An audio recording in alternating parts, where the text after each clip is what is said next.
Okay, so we've done Power Rangers games before, but not these ones.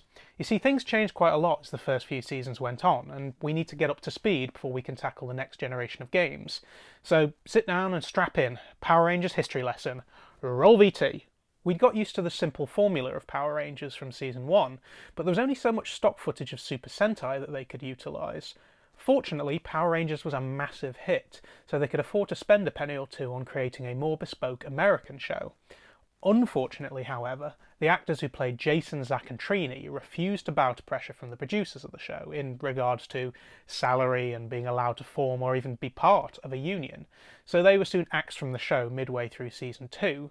For all their efforts, they were just completely written out, and in a pretty sloppy way too, with some bad voice acting, some stock footage from previous episodes, and some obvious extras dressed up as Rangers. After a ridiculously cheesy introduction to some potential new Rangers, Rocky, Aisha and Adam were officially transferred the powers of the Red, Black and Yellow Rangers, with silent and definitely not dressed up extras respectfully disappearing. So they were back to a full lineup, but the producers of the show were under constant pressure to produce more episodes and with an ever drying up back catalogue of stock footage from the Japanese show to use. So at the beginning of Season 2, we're introduced to a whole new villain which had no basis in Super Sentai whatsoever, the evil Lord Zed, who wasn't messing around like Rita. He even brought with him his own Putty Patrol design, with the slight oversight being that their weak spots are giant letter Zs emblazoned on their chests. But what do you expect? The guy's got no skin. He's probably in perpetual pain. Poor Inside Out boy. He used to be so nice. Seeing as they'd pretty much run out of Rita footage, and the show was making a lot of money, American producers were able to spend a bit of cash on creating an all-new villain and shooting new, bespoke footage.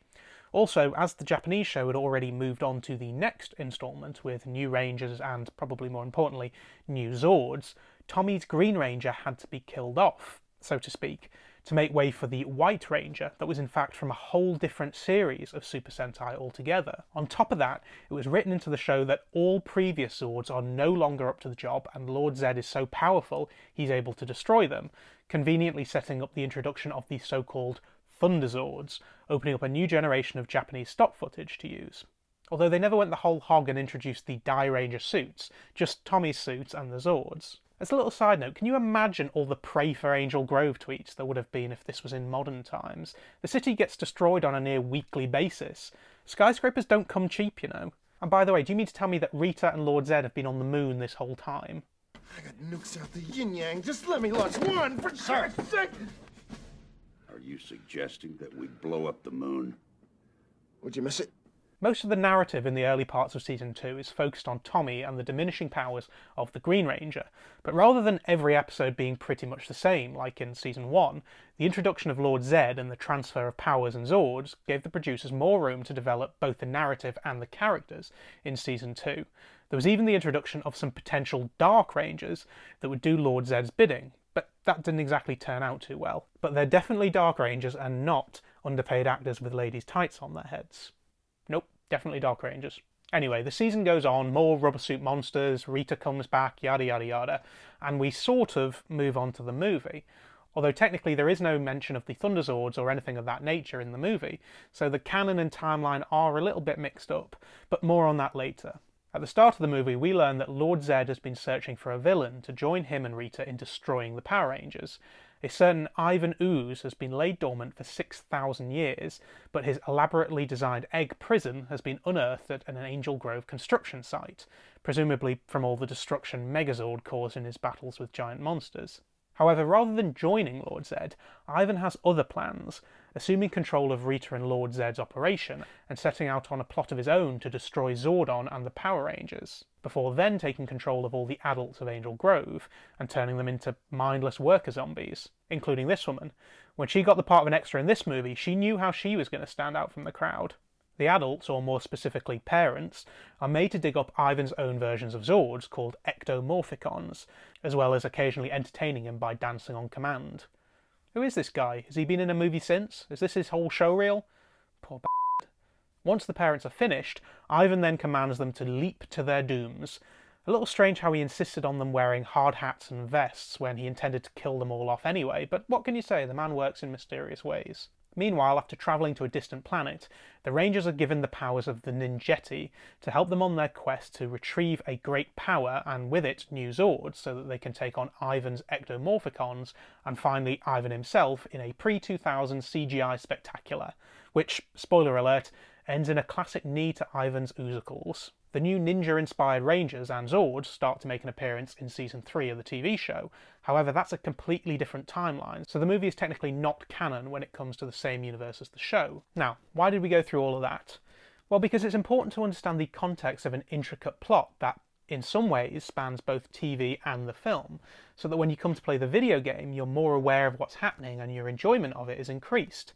And it's a good job that we did go through all of that, because the game users... none of it. Like, actually none of it. At least not the Super Nintendo version anyway. It doesn't even seem to have a story, it's just another monotonous beat-em-up. But to be fair, it is a better game than the original Mighty Morphin Power Rangers games on the Super Nintendo, but it has almost nothing to do with the film and no real context as to why you're doing any of the things that you're doing. Not to mention the fact that you start off by battling Lord Zedd's Putty Patrol instead of any of the villains from the film.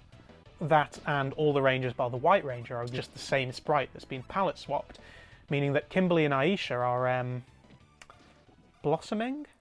Anyway, for this one I recommend watching the Completionist episode, which includes Steve, Cadenas, Steve, the guy that played the Red Ranger. But Power Rangers the movie wasn't solely released on the Super Nintendo, so let's fire up the Mega Drive and see how the other half lived.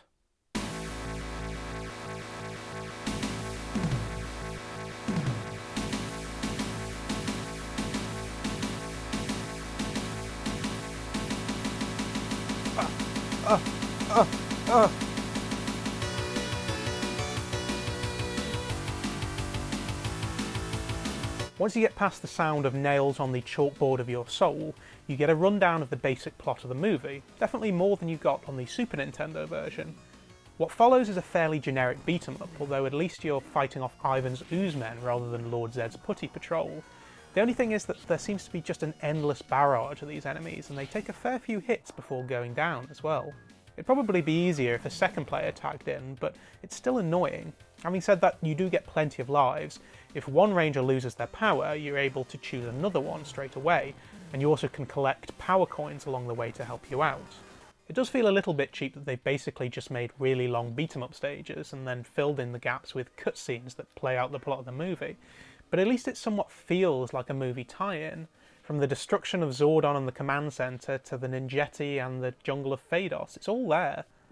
Except for the fact that the later stages are actually from the TV show and form a flashback, seeing the return of Zack, Trini and Jason. It's a weird change of pace, especially as we'd already established the continuity of the TV show doesn't match that of the film. You know what though?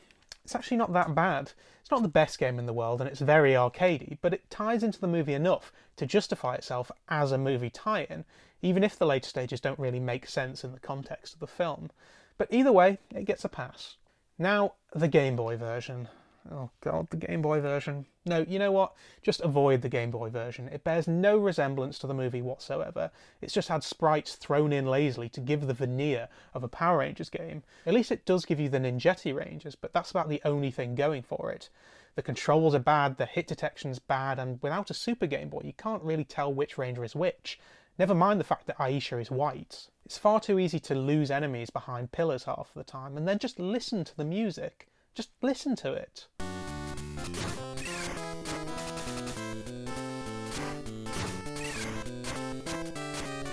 But what about the Game Gear? Surely the Game Gear, that was the saviour of bad Power Rangers games before. Is it the same for the Power Rangers the movie? Well, no, actually. The game is pretty decent, I suppose, except once again it has almost nothing to do with the film. Instead it is, well, essentially a Power Rangers Season 2 game, with Rocky, Aisha, Adam, the White Ranger, Lord Zedd and the Thunderzords, although the Ninja Mega Falcon Zord does make an appearance at the end. Well, that's it. And once again there's only one good game in the bunch. And it just goes to show that back in the day, which console you chose actually did make a big difference. Ah well. We know what to do with these then, don't we?